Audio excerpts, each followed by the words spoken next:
안녕하세요. 기갑소녀입니다. 오늘도 새로운 무기, 재밌는 무기 소개해 볼게요. 오늘은 티르키의 알파입니다.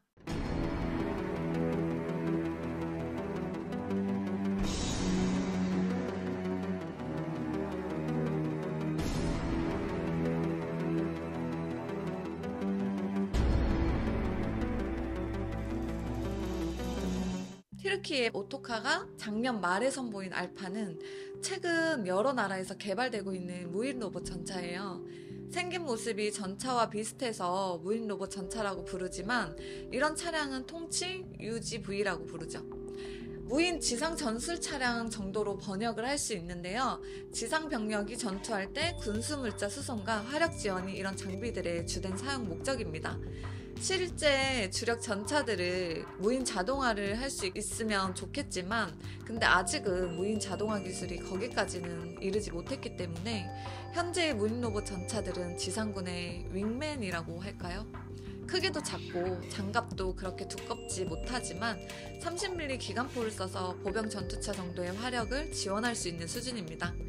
그런데 티르키의 알파는 뭐랄까 이제까지 나온 무인 로봇 전차들 중에 가장 전차스럽게 생겼다고 말할 수 있는 그런 장비인 것 같아요. 기본 중량이 12톤이고 3톤의 화물을 적재할 수 있는데요. 알파뿐만이 아니라 대부분의 무인 로봇 전차들은 무게가 10톤 언저리예요. 무게를 이 정도로 제한하는 건 공중 수송을 염두에 두었기 때문입니다. 차량의 크기는 전장 6.25m, 전폭 2.75m의 포탑을 제외한 차체만을 전고가 1.5m입니다. 포탑을 포함하면 대충 2.5m 정도 되겠죠?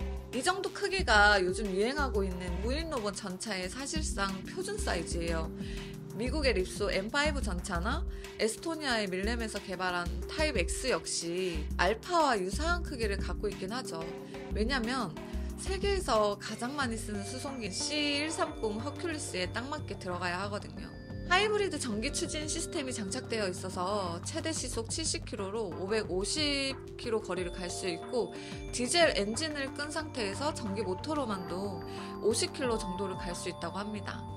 작년에 처음 발표됐을 땐 철제 궤도를 달고 있었는데 지금은 수시사의 고무 궤도 역시 아무런 수정 없이 그대로 호환되도록 설계되어 있습니다. 오토카에서 나온 보병전투차 투르파가 존 코커릴의 포탑을 쓰고 있어서 이것도 코커릴의 포탑을 쓰고 있나 싶었었는데 거기에 대한 얘기는 없습니다. 자체 개발 생산한 포탑일까요? 기본적으로 30mm 기관포와 7.62mm 기관총이 달려있지만 양쪽에 2기씩 총 4기 대전차 미사일도 달 수 있도록 되어 있습니다. 운용 인원은 2명이고요. 차체에 탑승하지 않고 원격으로 조정을 하는데 최대 5km 거리에서 원격 조정이 가능하거든요. 한 명은 차체를 운전하고 또 다른 한 명은 포격이나 적재함 관리를 담당하게 되는데요. 전후 좌우에 설치된 3D 라이더 센서와 2개의 레이더를 통해 어느 정도 자율주행도 가능합니다. 현재보다 자율주행 성능이 더 향상되면 운용 인원은 지금의 2명에서 1명으로 줄여나갈 생각이라고 하네요. 터키 육군은 이 알파 전차를 보병 전투차인 투르파의 윙맨처럼 쓸 생각이라고 합니다.